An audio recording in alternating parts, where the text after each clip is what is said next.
Hello and welcome to the Jorigaming Ys Origin boss guide series. Nygtilger is a boss that consists of many individual body parts, and whenever you destroy one of these parts, the boss will take some damage. You will win the fight if you destroy all of his parts and then destroy the head.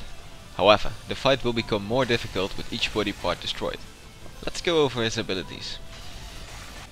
While Nygtilger is crawling around the pillar, he will use his thundercloud ability. This is just a cloud that appears in the sky and releases a lightning bolt after a short time. It will always be directed at the player's current position, so if you move every once in a while, you will avoid it. He will only use his Thunder Blast ability if you are in front of the boss.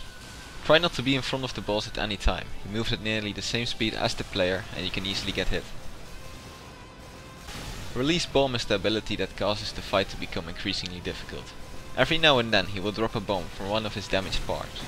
These bombs grow inside and explode after a certain period of time, leaving behind a poison cloud. If you get hit by the poison cloud, you will have a dot effect on you, which will take away some damage every few seconds. At 50% HP, the boss will curl up and roll around the area. He will change directions twice before going back to his phase 1 and phase 2 rotation. While he is rolling around, he will still drop the bombs, so you gotta be careful for those. These are all his abilities, so let's talk strategy. The fight starts out with the boss on the wall. You can hit the boss if you charge your trap mine ability, jump into the air and play it at the highest point. In case you hadn't noticed yet, you can detonate a charged trap mine by pressing the skill button again. The radius of the explosion will deal massive damage to the boss, and you can severely damage him before he comes off the wall. Just keep in mind to move once in a while due to the Thundercloud ability. Before you kill either one of his body parts, you should keep in mind that with every body part killed, the boss becomes more difficult. So the best approach to this fight is to heavily damage every single of his body parts and destroy all of them in rapid succession. This will keep the difficult part of the fight as short as possible. Phase 2 starts when he goes down on the ground. While he is on the ground, you can jump on the back of the boss and deal damage with your regular attacks. The boss will quickly turn around and crawl over himself. Make sure you pass the head while he is turning around to easily dodge his head.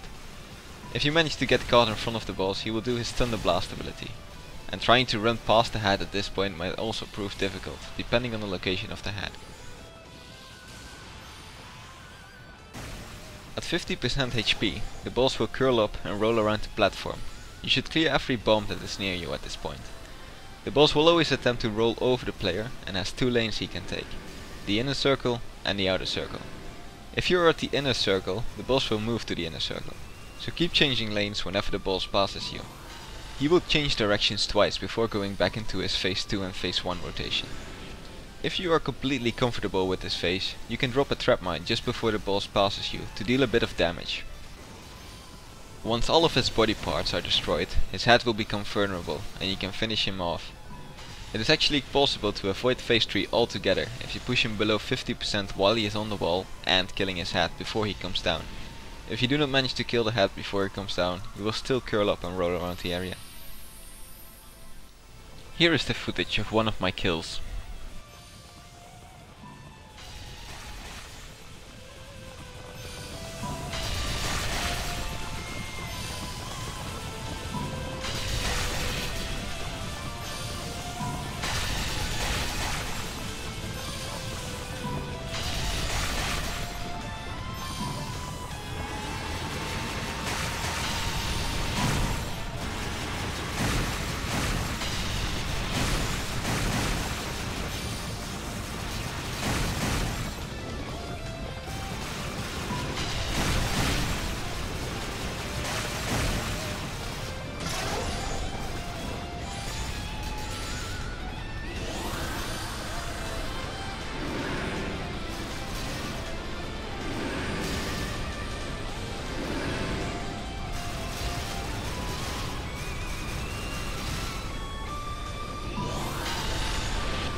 I hope this guide helped you defeat the boss. If you want a more detailed written guide, you can visit the forum, which is linked in the description.